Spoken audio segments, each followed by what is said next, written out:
താമരശ്ശേരി ഷിബില വധക്കേസിൽ പോലീസ് കുറ്റപത്രം സമർപ്പിച്ചു. 600 പേജുള്ള കുറ്റപത്രത്തിൽ 76 രേഖകളും 52 സാക്ഷികളുമുണ്ട്.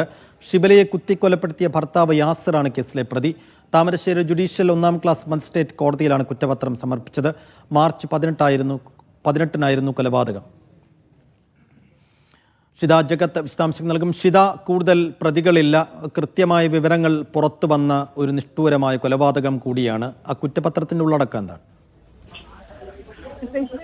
യാസിറാണ് ഷിബിലയെ കൊലപ്പെടുത്തിയെന്നുള്ളത് ഇതേപോലെ ഫേസ്ബുക്കിൽ പറഞ്ഞതുപോലെ തന്നെ കൃത്യമായിട്ട് ഇത് അറിയാമായിരുന്നു. കാരണം ഒരു ദിവസം വൈകുന്നേരം, നോമ്പ് ദിവസമാണ്, നോമ്പ് തുറന്ന് ഭക്ഷണം കഴിക്കുന്നതിനിടയിലാണ് ഷിബിലയെ അവിടെ കത്തി കൊണ്ടുവന്ന് മാരകമായി കുത്തുന്നത്. നിരവധി കുത്തുകൾ ഷിബിലയുടെ ദേഹത്തുണ്ടായിരുന്നു എന്നുള്ളത് തന്നെയാണ് കുറ്റപത്രത്തിൽ പറയുന്നത്. 600 പേജുള്ളതാണ് ഈ കുറ്റപത്രം. ആ കുറ്റപത്രം താമരശ്ശേരി കോടതിയിൽ സമർപ്പിക്കുകയും ചെയ്തിട്ടുണ്ട്. നിരന്തരം ലഹരി ഉപയോഗിച്ച് യാസിർ ഭാര്യയെ ഉപദ്രവിക്കുമായിരുന്നെന്നും മർദ്ദിക്കുമായിരുന്നെന്നുള്ള കാര്യം കൂടി കുറ്റപത്രത്തിൽ ചൂണ്ടിക്കാണിക്കുകയും ചെയ്യുന്നുണ്ട്. 52 സാക്ഷികളാണ്, രേഖകളാണ് ഇതിലുള്ളത്. 52 സാക്ഷികളും ഒപ്പം തന്നെ 76 രേഖകളും അടക്കമുള്ള കുറ്റപത്രമാണ് താമരശ്ശേരി കോടതിയിൽ സമർപ്പിച്ചിട്ടുള്ളത്. ഷിത, തുടരുക. മറ്റൊരു വാർത്തയിൽ കൂടി വിശദാംശങ്ങൾ വേണം.